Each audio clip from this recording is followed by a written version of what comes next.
Super Talk 99.7 WTN, the Matt Murphy Radio Show. Hour number 2 starts right now. Several of you lining up to talk about food stamps or SNAP benefits at 7 minutes after 4 o'clock. I'd love to talk with you about it. We're going to talk about this article in just a moment, presented by a fellow by the name of Keel Hunt, whom I don't know. Once again, it's my understanding he's written a number of books and he's involved in politics or has been involved in politics in Tennessee in the past, particularly with regard to writing for the Tennessean. I invited him on my show several years ago. I knew that he was probably left of center. I invited him on my show several years ago, and he declined the opportunity. But he came out with a piece essentially blaming the Republicans and Governor Bill Lee for not solving a problem that was created solely and entirely by the Democrats. Entirely by the Democrats. There's two different discussions to be had here. And I want to make sure that we understand the distinction, right? So there's one discussion that we should be having about the level of dependence that more and more Americans are finding themselves in with regard to the government of the United States of America, and how that's a bad thing. No matter which way you cut it, that's a bad thing.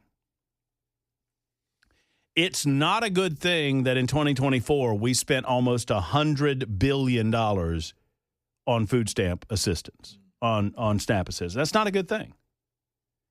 Now, is it a necessary thing? Well, I would argue that a lot of it is not necessary. I would argue that many of the people that find themselves on food stamps are there because they expect it. They consider it to be an entitlement. They consider it to be a part of their monthly budget. They've absorbed it into their monthly budgets, and they're not doing what they could do to break away from it, because they don't look at it as someone else's money.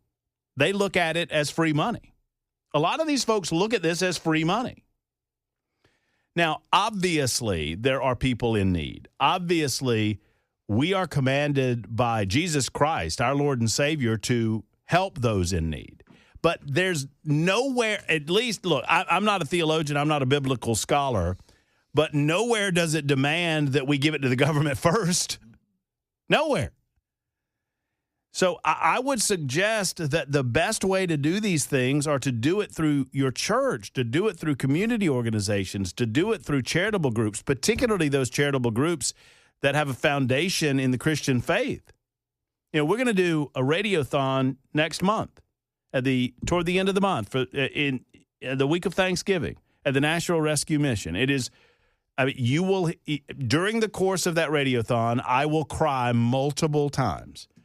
I always do, because I'm so sensitive to some of these stories involving single mothers, involving people that are trying to get their lives back together, that are doing everything in their power to try to reshape and reform their lives in a better way. It does.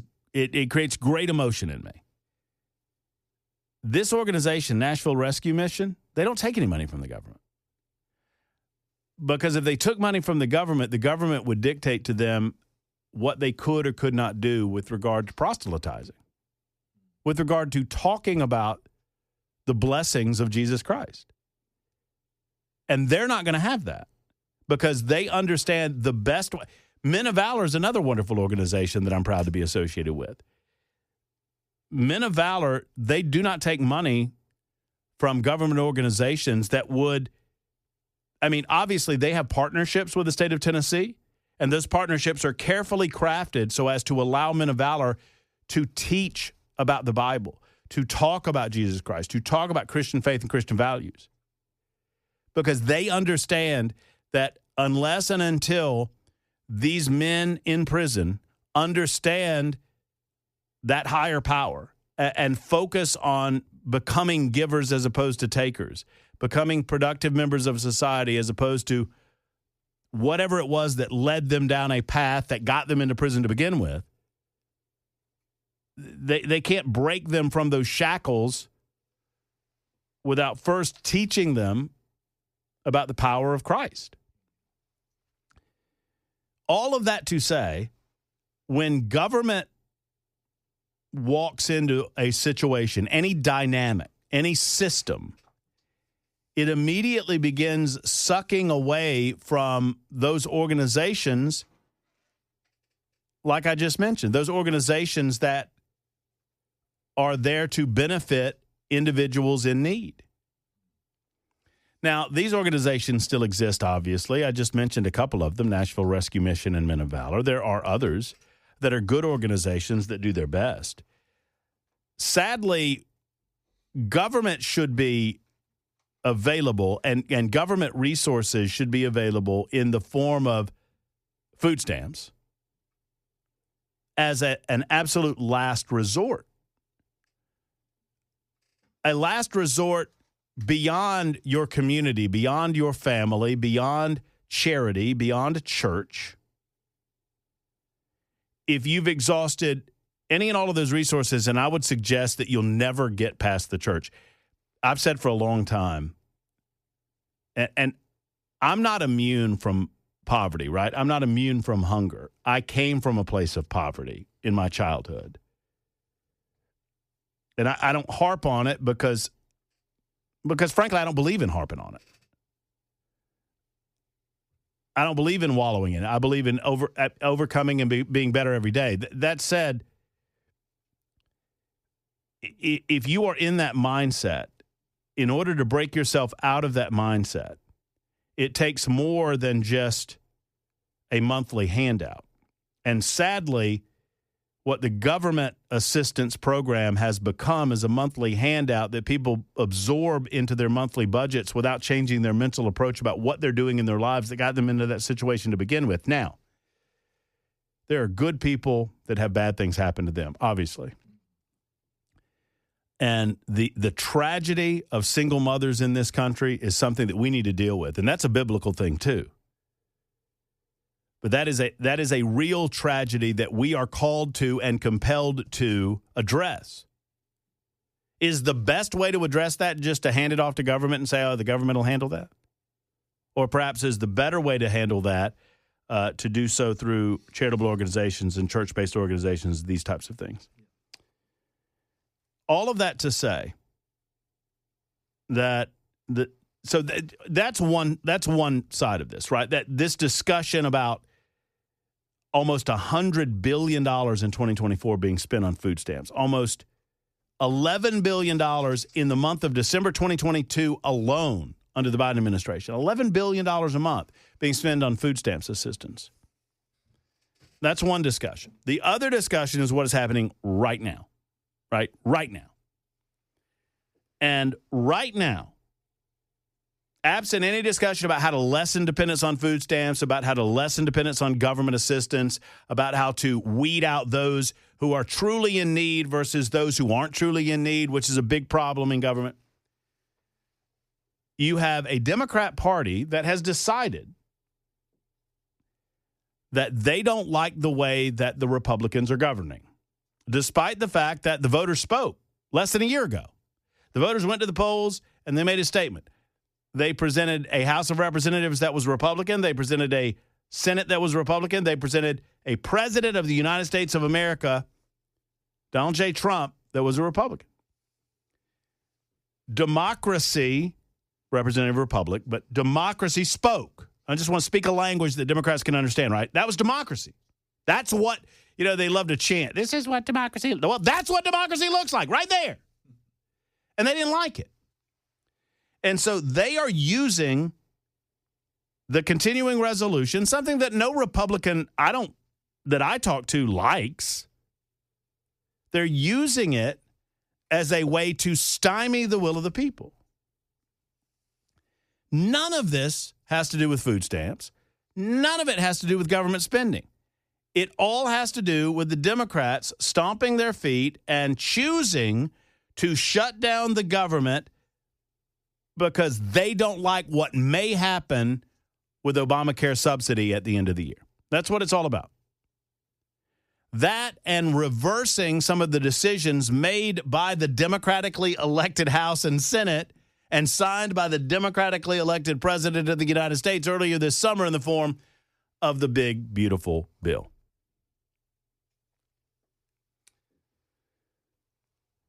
Yet still, I watch, because I watch this garbage so you don't have to. The hashtag Never CNN, we watch this crap.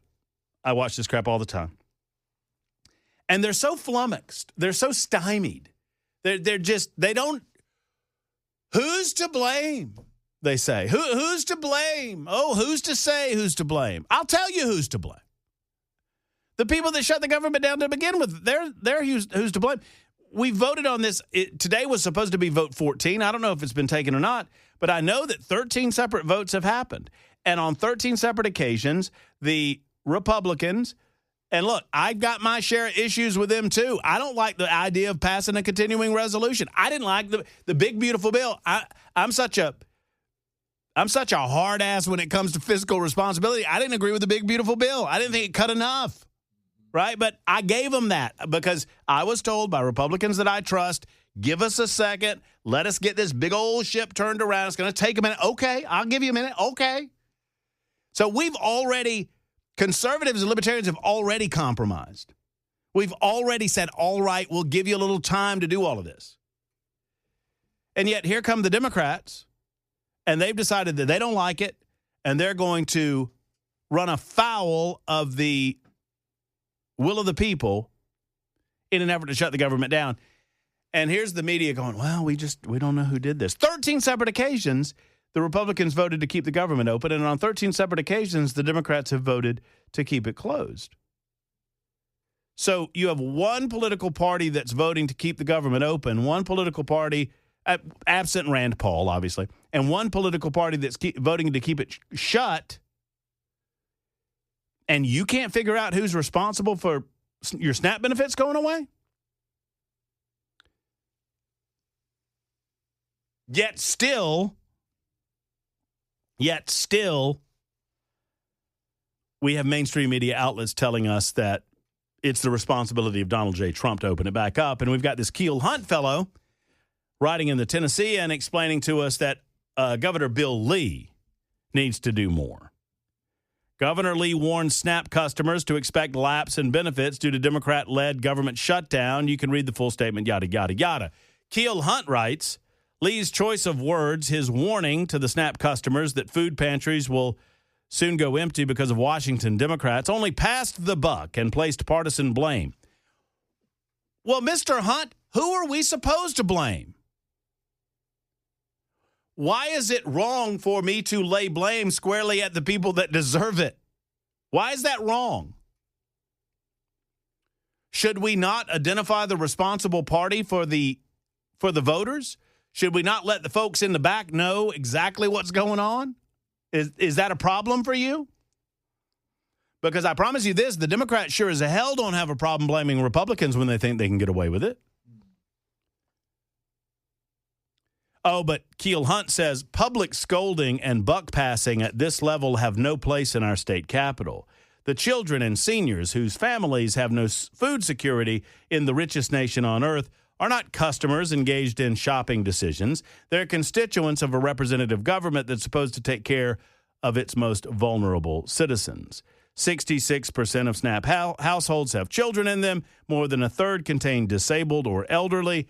Prudent policy should recognize this. I agree with you, Keel Hunt, which is why you should be calling Senate Democrats and telling the Senate Democrats to open the damn government back up. Instead, you're blaming Governor Bill Lee, who has nothing to do with this.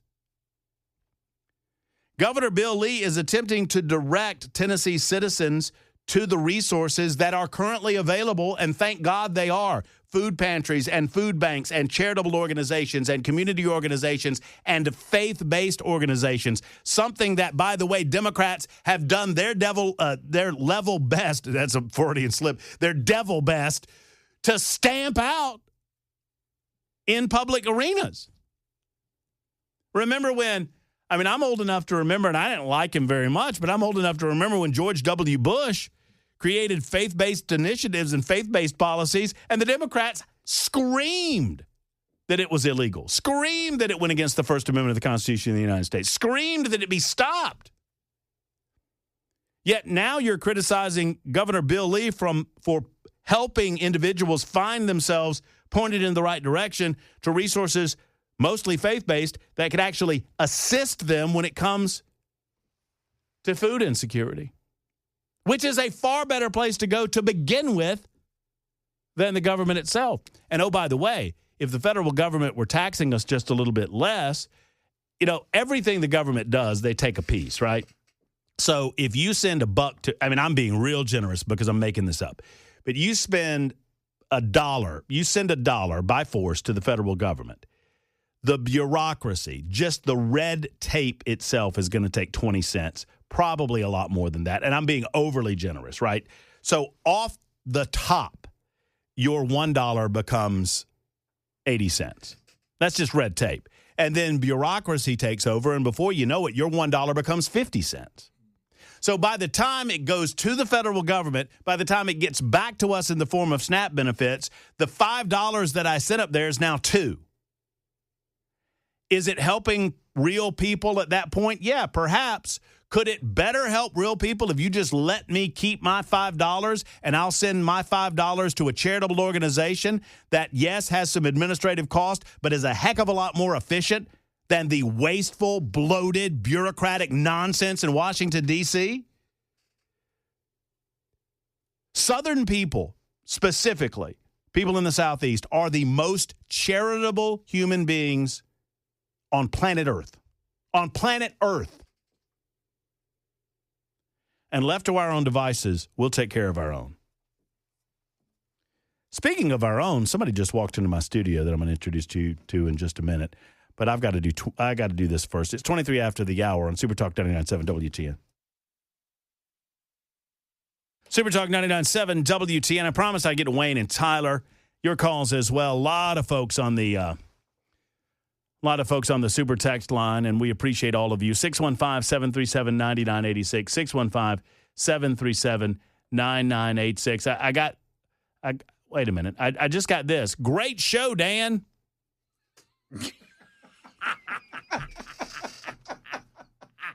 Thank you.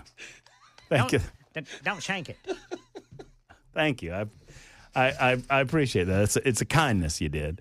I mentioned we had a special treat in the studio. Every once in a while, my good friend J.K. stops by, and I always tell him to get on the microphone with me so we can say hello because I absolutely love seeing his face. You hear me talking about J.K. Brister all the time, his beautiful billboards all around the city. And I love having you in studio, brother. But every time you're in studio, I feel like the bugs are celebrating. They have a little party because they know you're not out and about stomping them out. That's right. What's up, man? Well, a lot is up. We've got a lot going on. We're growing massively, and we were just talking about that. We're hiring for all positions, the growth, and to be a pro-American company, to love people, love America, and love the American work ethic. Mm-hmm. That people, dignity is what comes with a job, but with an opportunity becomes growth and development of a human being. And at US Pest, we know, especially with AI coming and all the futuristic things that are happening, service and serving people, truly serving them, is never going to go away. Uh-huh. And being in the health services industry, stopping disease and controlling, stopping people's homes from being destroyed by termites and fungus and all this stuff, wood destroying fungus. There's a lot of people have made a career. We've had at least two people retire with 21 years. Oh, wow. With us. That's and awesome. Then we just had a 15-year. People commit to this, and they don't realize what a great industry it is. And you're never going to have, maybe in 50 years or 100 years, we'll have a robot servicing for pest control, but it ain't going to happen anytime soon. It occurs to me, you're sitting here talking, and I'm thinking, I always my grandpa told me that there's one industry that never goes through a recession, and that's getting your hair cut, barbershop, right? And pest control. Pest control is another one because the bugs never stop, man. Well, the bugs never stop. There's the invasion is always happening. That's right. Right? But we put up a border fence around your home, and we try and catch them all, Well, JK is going to sit in with us for just a couple of minutes. Don't forget, Matt Van Epps is coming up at about 4:45 this afternoon.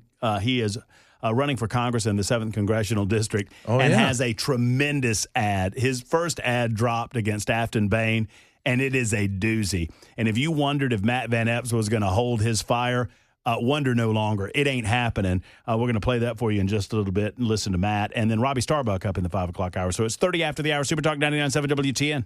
I just told Brister I might be moving to his neck of the woods. He's like, not if I have anything to do with it. No, it's not happening. I'll tell you that story later. All right. We got to diggering on price, and then I went, whoa. 39 after the hour, Super Talk 99.7 WTN. JK's sitting in with us. We're just we're jaw jacking about SNAP and the government's role in all of this versus the role of the community versus the role of charity and charitable organizations. I know y'all give so much back at US Pass, and I know you don't talk about it on air, and I'm not going to embarrass you, but I know how much you give back, and I know how much you do for organizations that you believe in, and we share some of those beliefs. We were talking about Men of Valor off air a minute ago. Yes. And you and amazing organization, by the way. And by the way, grown men like J.K. Brister and Matt Murphy, you go to that breakfast. Oh. And I get weepy. Yes. It gets all dusty in there. You and I both were sitting there giving each other tissue. I mean, it's really beautiful. Dude, it is a gorgeous testimony to the power of God. Yes. And what we can do collectively through his power. Well, Jesus Christ. That's right. Loved. I mean, the criminals hanging next to him. You know, he forgave him. He sat with publicans and sinners. You know, criminals is what they were under the law, right? And everybody, as long as they've got a breath, can be redeemed. Amen. Amen. All right, Tyler, we'll get to you.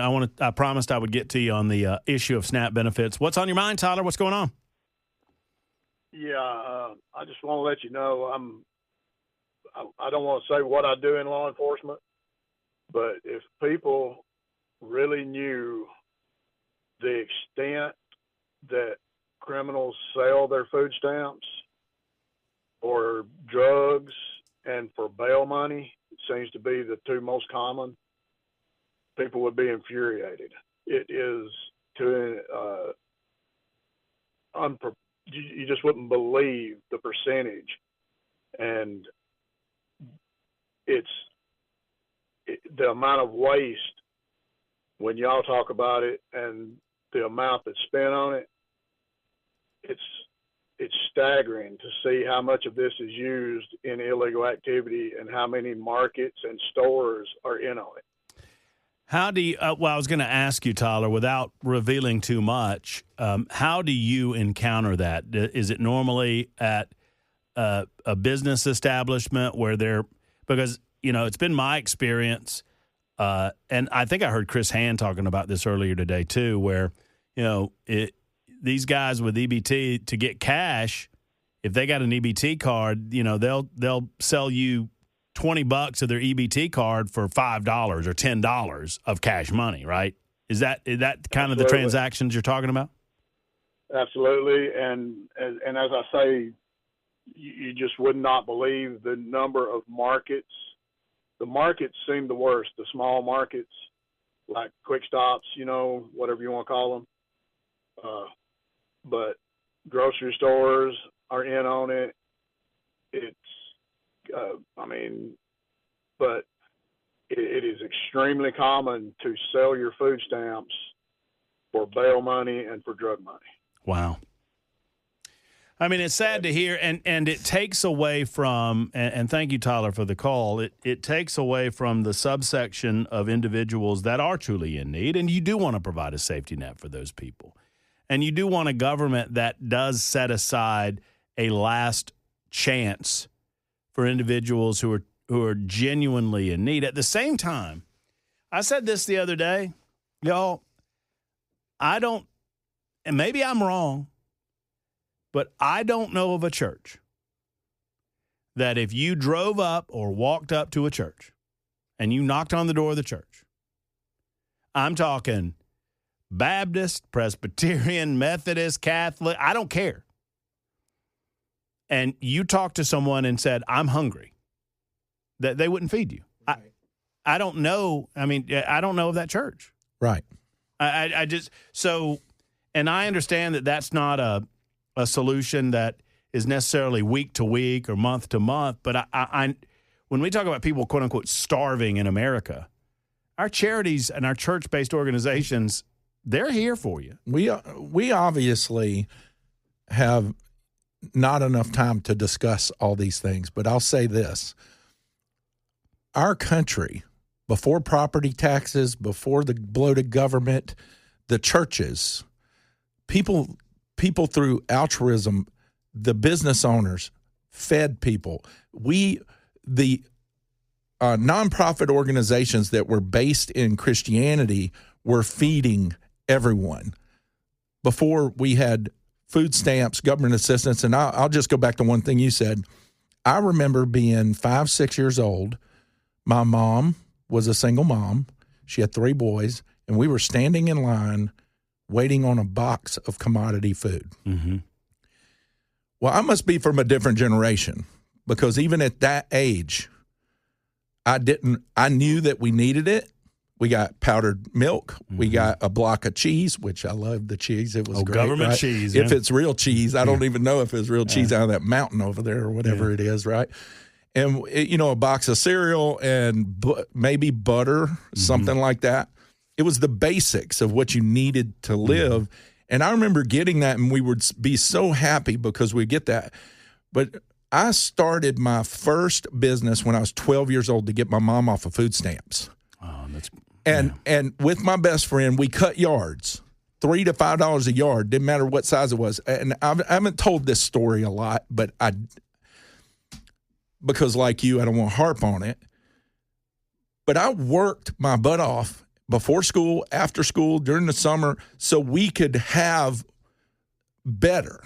Mm-hmm. And for some reason, and it's not some reason, we know why, because we've lost the pursuit of life, liberty, and the pursuit of happiness and we've traded a king 250 years ago. We had a revolution to tell a king, you don't own this property. You're not going to take this from us. We own it. And 250 years later, we have turned the government into a king, and we don't even own the property with our name on the deed because we pay taxes on the property we have. And if you think you own something, try not paying that tax. Oh, yeah, they put a lien on it. So my point is that I said that no more, we're not going to do this. And today I take care of things I never thought I'd be able to take care of because I was not going to stay there. The work ethic and the push to get it's help to get you to a better place. That's what it's supposed to be. Amen, brother. Amen. Well, that's well spoken.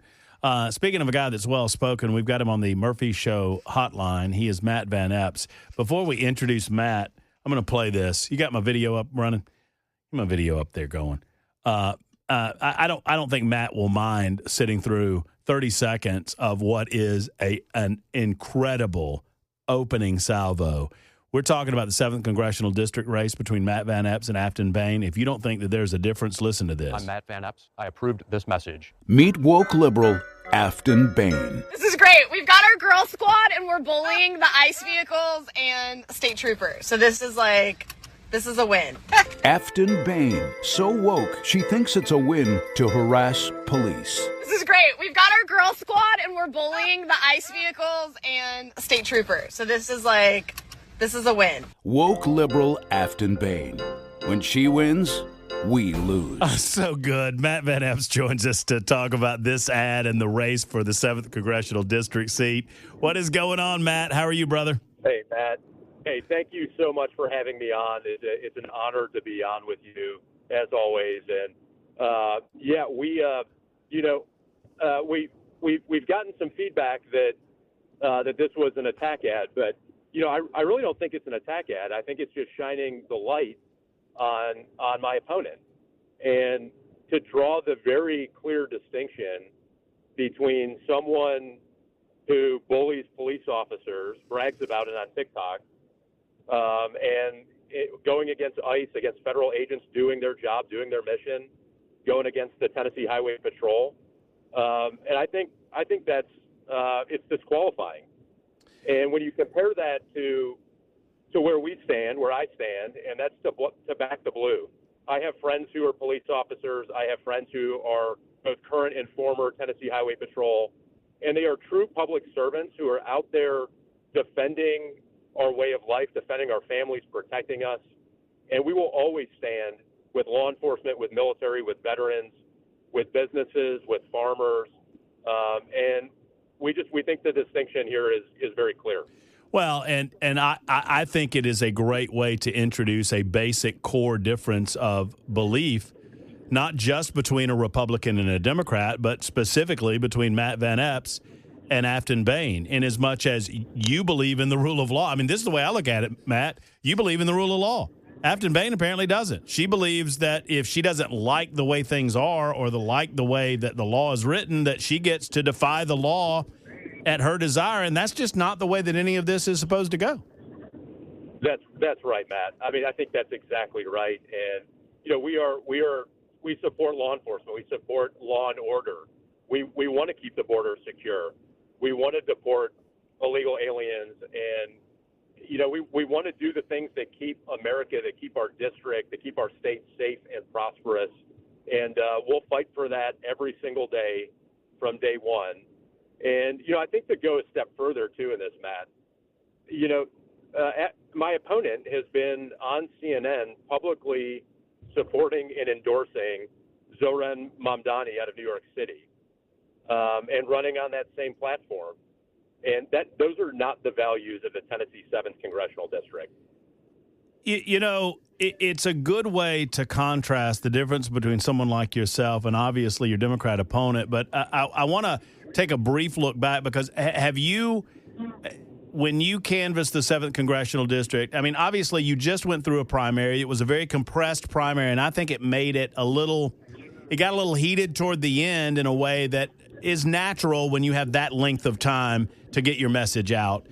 But I think there's an obvious difference, an obvious distinction now.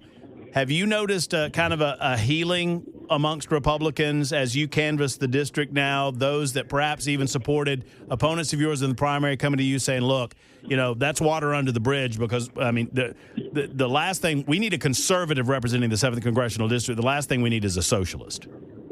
Absolutely. We have seen that, and it's been incredible. Let me give you a couple of examples, too.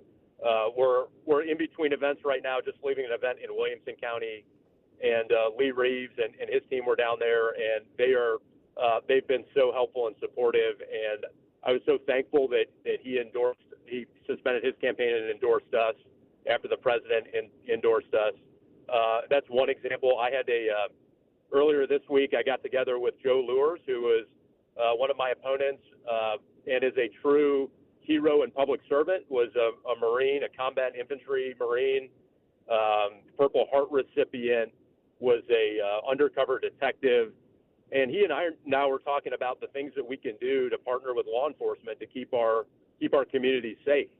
And one other example, too, is that after the week after the primary, we extended an invite out to all of our opponents, and just about all of them were able to come in person. A couple had to send some of their team. But we got together for a happy hour, had a beer, and we called it the Bury the Hatchet meeting. We also bought a hatchet that everyone signed. And we thought we were going to be there for an hour. We were there for 3 hours. And it shows truly everyone coming together in the Republican Party, united behind us, because this is not about me. This is about our team. This is about fighting for the president. This is about fighting for what makes the Tennessee 7th Congressional District so great in our state and our country, and that's the mission we're on now. Well, it's almost as if your opponent in the general election is campaigning for you, Matt, because she's bringing Jasmine Crockett into town. And it's like, I mean, she could not do more for your political campaign if she gave you money. I mean, to bring someone as nutty as Congresswoman Jasmine Crockett into the 7th Congressional District, clearly Afton Bain does not understand the people of the 7th Congressional District. Would you agree? I agree, Matt. And, there's a couple of examples there. I think, Crockett said that entering the country isn't a crime. She's made fun of Republicans who say fentanyl and the border are big issues. And it just is another example of the contrast here could not be more clear on what we stand for, what we'll fight for to protect our communities, small businesses, to decrease the cost of living, bring down inflation, support our businesses and farmers. And that's what we're going to be fighting for. My only fear, and you and I hope, will have many conversations over the next month prior to Election Day. But my only fear is that people are complacent. My only fear is that the 7th Congressional District that I know and love will say, look, Van Epps has got this. Don't worry about it. It's the week after Thanksgiving. I'm not going to go to the polls. I'm not going to vote. I'm fearful of that. Well, Matt, that's right. And we need everyone to get out. We cannot be complacent here. Our opponents are going to throw a whole lot at this. And the election's on December 2nd, but early voting is 2 weeks away. It's November 12th through November 26th is early voting, and we need all of our folks to get out and vote. Our website, mattfortn.com, that's mattfortn.com, has a link to sign up to volunteer, and we'd love people to join our phone banks, to join our team. If you want signs, we have a new order of signs in, and we need everyone on this team, and we'd be honored to have your support, to have your vote. We need you. And together we're going to fight and win this thing. Well, I appreciate you giving us a call between events. I know you've got a busy schedule, but I just wanted to congratulate you on the kind of the opening ad, the shot across the bow there. It's dead on. I mean, it explains exactly where you are in terms of law enforcement, immigration. One side wants immigration control, wants immigration reform. One side wants to get illegal aliens out of this country. The other side apparently just wants chaos. So, Matt, thank you so much. Anything we can do for you, let us know, brother. Thank you. Thanks for having me on. Thanks for what you do, Matt. All right, take care. There's Matt Van Epps, who hopefully will be the next congressman from the 7th Congressional District. It's 56 after the hour. Super Talk 99.7 WTN.